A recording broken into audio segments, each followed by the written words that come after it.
Love it or leave it. Protagonists meet in the first 10% of the novel. I do love it. When it takes too long for people to meet, it drives me a little nuts. And actually, I prefer it if the protagonists meet like several books before their book. Oh, okay. I love I like that. I like that real slow burn. Even when I write different series, but they're all set in the same worlds. Like my Deception and Discipline series, Mary and Rex actually appear in the series prior to that, which you don't have to read, if you don't want to. But they appear in like the third book of that series, and so they I got to know them over a couple books before writing their book. So yeah, and then if I'm starting like my new series that I'm starting, where they didn't meet in previous books. I didn't have a setup for them. I still made it. My upcoming book is The Duke's Indecent Scandal, and the hero and heroine, it's a brother's best friend because I wanted them to have met before the book even started. That is how Inter- wedded I am to that. I love that. Okay, love it or leave it. Dual point of view narration. Love it. That's mostly what I write. I will very occasionally write from one point of view, but mostly I like to go back and forth. Love it or leave it. Third person, past tense. It is almost exclusively what I write in. So I love it. Occasionally write something else. Sometimes I'll write first person. I usually write past tense. I have a few books I think where it was first person present, but there has to be a pretty good reason for it. My comfort zone is third person past. Yeah. Love it or leave it. The third act breakup or dark moment. Mostly leave it. I have what I like to call gray moments. Oh. I don't really like breakups. It's usually some kind of hurdle that needs to be resolved. And, the dark moment isn't so much oh God, how can they ever get over this? But more, well, sometimes it is.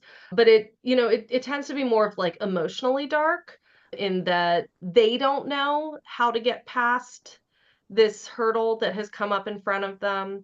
But one of the reasons I like to say that my books are like heart and bottom warming is because I do like a heavy emphasis on the heartwarming. I don't love angst a little bit. You want to know that they're earning their happily ever after, but I prefer books where you feel really good while you're reading it. And it's like Hmm. you get to that moment and you're like, okay, this is hard. This is hard, but I believe they can make it through. So I don't really like a dark, dark moment, but a gray moment. There's something that needs to be overcome, and if they can get their act together, they'll be able to do it, overcome it together.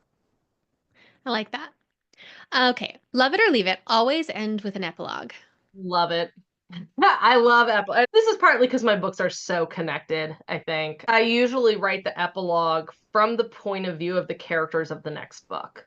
Because I will say I don't like to do epilogues where it's like the characters from that book and oh, we're getting a little hint of them in the future. That's not really my thing. So like when you get to the end of a season for Treason, the epilogue, I believe, is from Josie's point of view because she's the next book. And so we're seeing a little bit of like her problems and like what's coming up in the next book. And that's how I like to do my epilogues. All right. Love it or leave it. Always share research in the author's note. I love it when other authors do it. I actually rarely do it myself, mostly because, like I said, like I don't know where a lot of my knowledge comes from at this point because I've spent my entire life reading historical nonfiction for fun. So like if I'm just sitting there reading history books and like I'm watching things and I don't always write down, it's kind of just all in my head in a jumble. I rarely have to look things up at this point. And when I do, I'm usually just like looking online real quick to make sure that what I think is true is true. Like I'm just looking for confirmation. So for the most part, I don't put research with the exception of explaining in a season for smugglers that yes, I know that steam powered sex machines blow up and that they didn't actually work, and I don't care. I put it in the book anyway.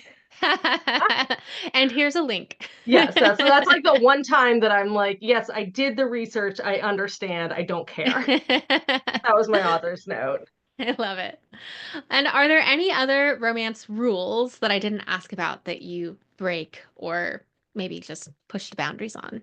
Oh, I always love to play with the romance rules and expectations. Like doing a group of debutantes that are hunting down a traitor to the crown. Like, I understand how ridiculous that sounds.